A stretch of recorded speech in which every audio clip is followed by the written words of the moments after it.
Dominique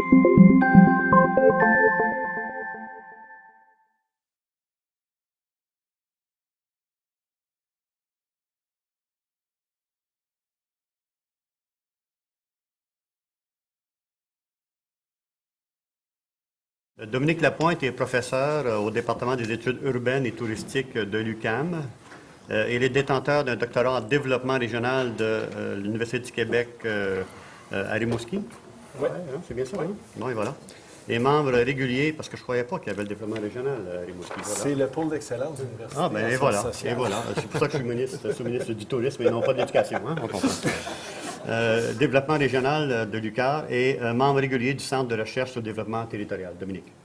Je voudrais mentionner que je suis seul aujourd'hui, mais il y a un doctorant de l'Université du Québec à Rimouski qui est un de nos diplômés de la maîtrise à l'UQAM en tourisme, Simon Beaubien, qui a travaillé avec moi sur ce projet et qui... il y a des cours aujourd'hui, donc on n'a pas pu le faire venir de Rimouski. Donc, c'est ça. Ce que je vais vous présenter, c'est l'accessibilité aux loisirs touristiques.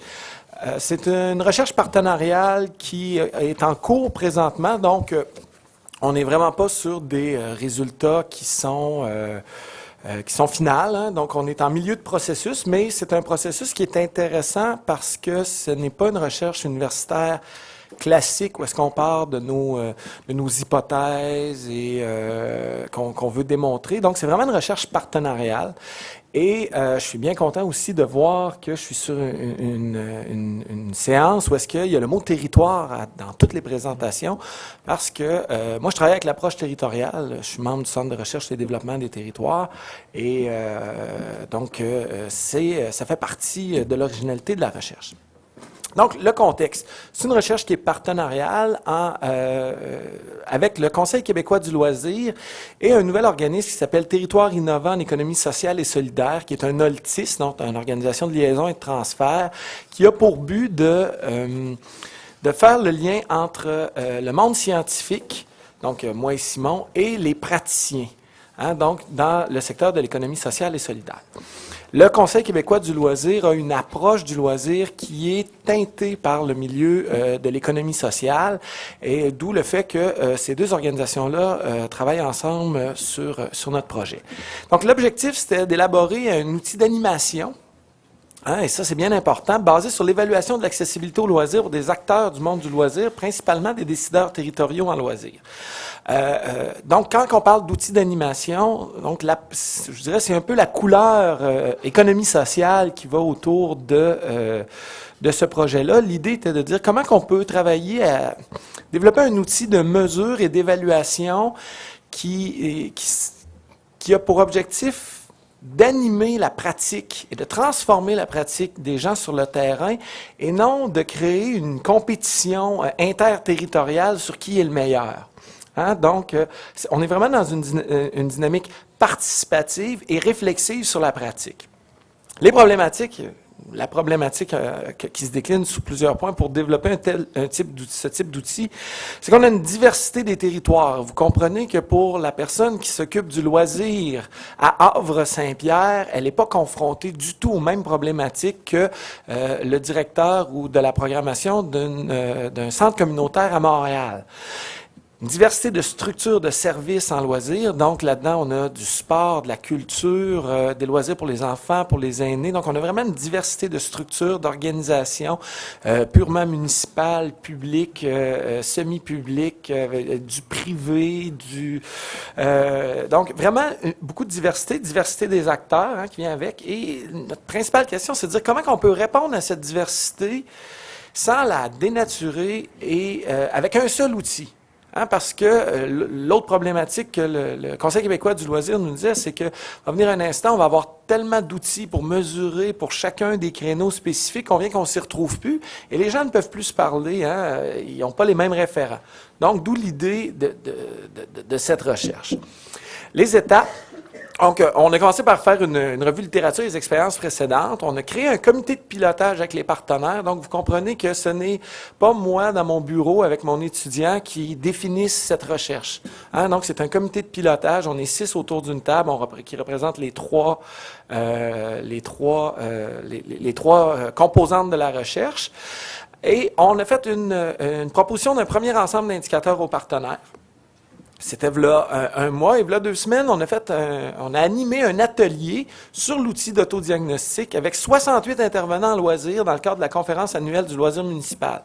Donc, pas du tout en mode colloque comme aujourd'hui. Pendant 1h30, j'ai présenté l'outil et après, on a fait travailler les gens sur l'outil pour qu'ils nous aident à le rendre meilleur, plus adapté à leurs besoins et aussi réfléchir sur comment, une fois qu'on a répondu aux questions, qu'on a utilisé l'outil, on peut travailler dans l'animation d'une équipe de travail en loisirs sur la question de l'accessibilité. Donc, c'est là qu'on est rendu dans le processus. Donc, je n'ai pas reçu encore tous les résultats là, de la consultation. Donc, vous allez voir sensiblement la même chose que ce que les gens ont vu à la conférence du loisir municipal.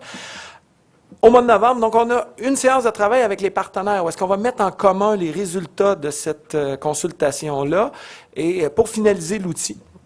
Et on va faire une mise à l'essai. On a déjà 10 milieux qui ont répondu présents pour participer à la phase de mise à l'essai, donc la phase action de la recherche.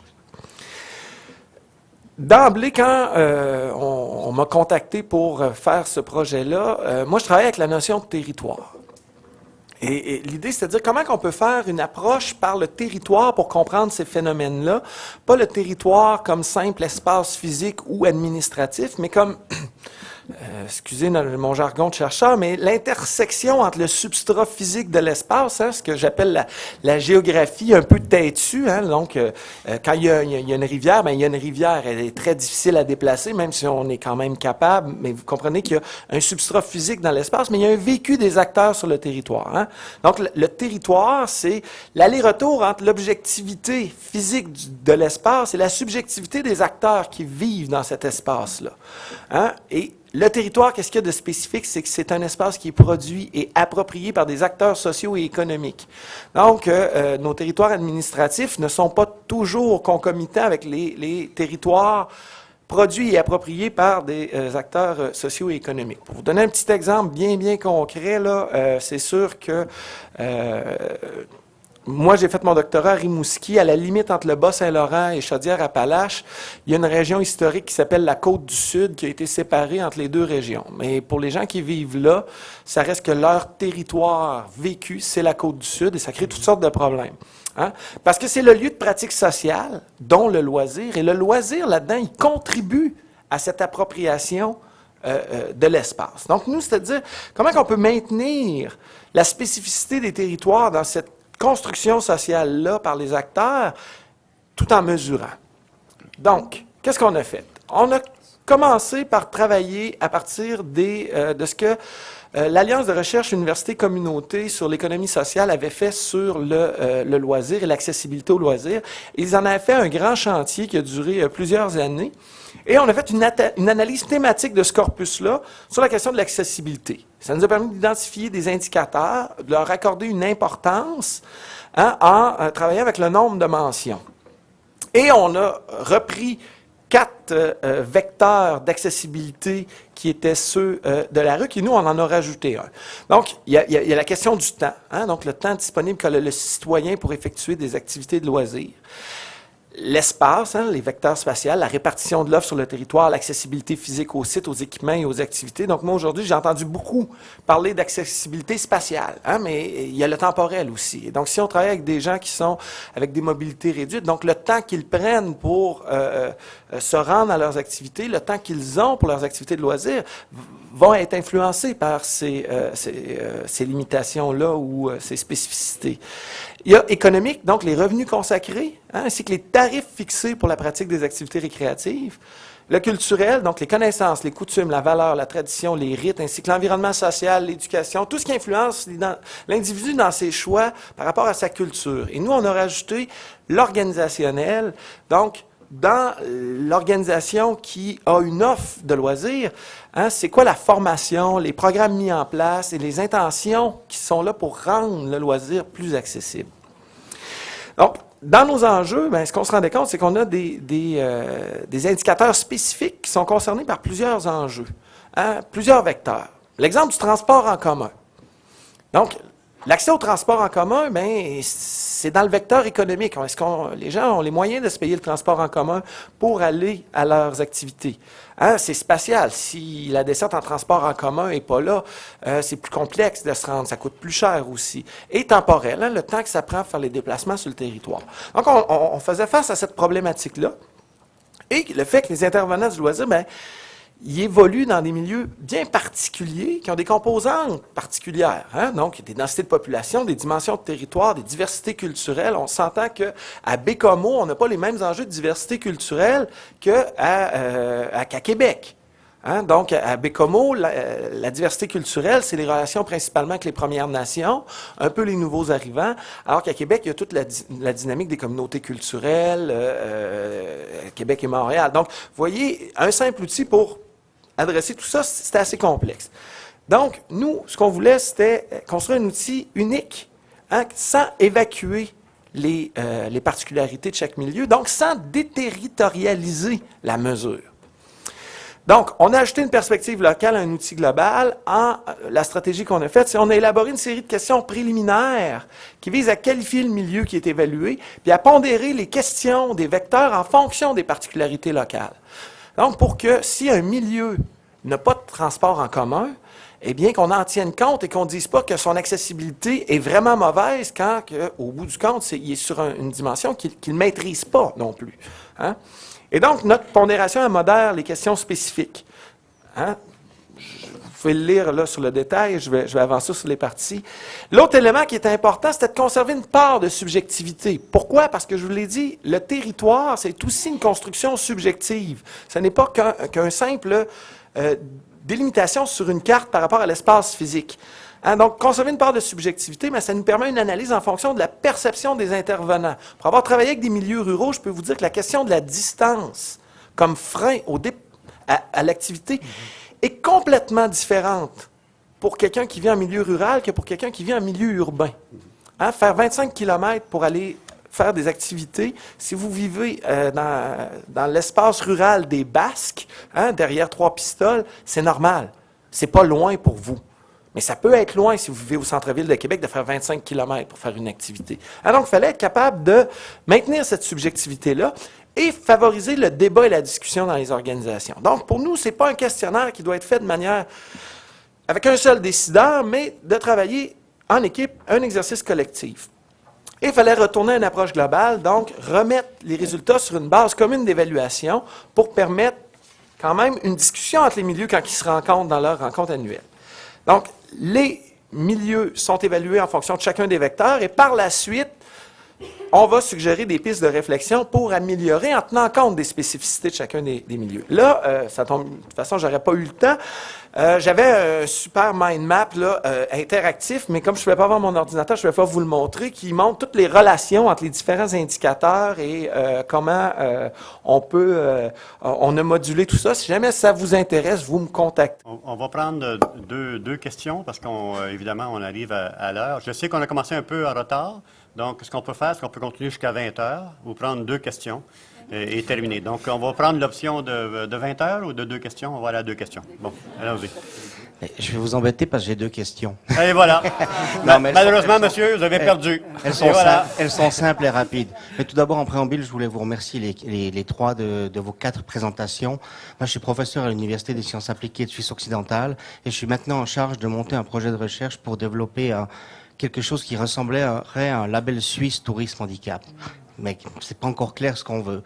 Et vos 4 présentations sont pour moi d'une aide incroyable parce que vous avez débroussaillé beaucoup d'idées et beaucoup de questionnements que nous avions avant de nous lancer. Donc, votre travail est vraiment valable. Merci. Mes 2 questions. La première pour Monsieur Lapointe. Votre démarche scientifique que vous mettez sur pied, est-ce que vous l'envisagez comme une démarche de recherche-action qui permettrait clairement de faire évoluer les choses et d'avoir un retour? Ça, c'est bon. Vous avez déjà dit oui avec la tête. Donc... Effectivement, c'est une démarche de recherche-action. Donc, dans la littérature scientifique là, classique, on appellerait ça une démarche de recherche-action.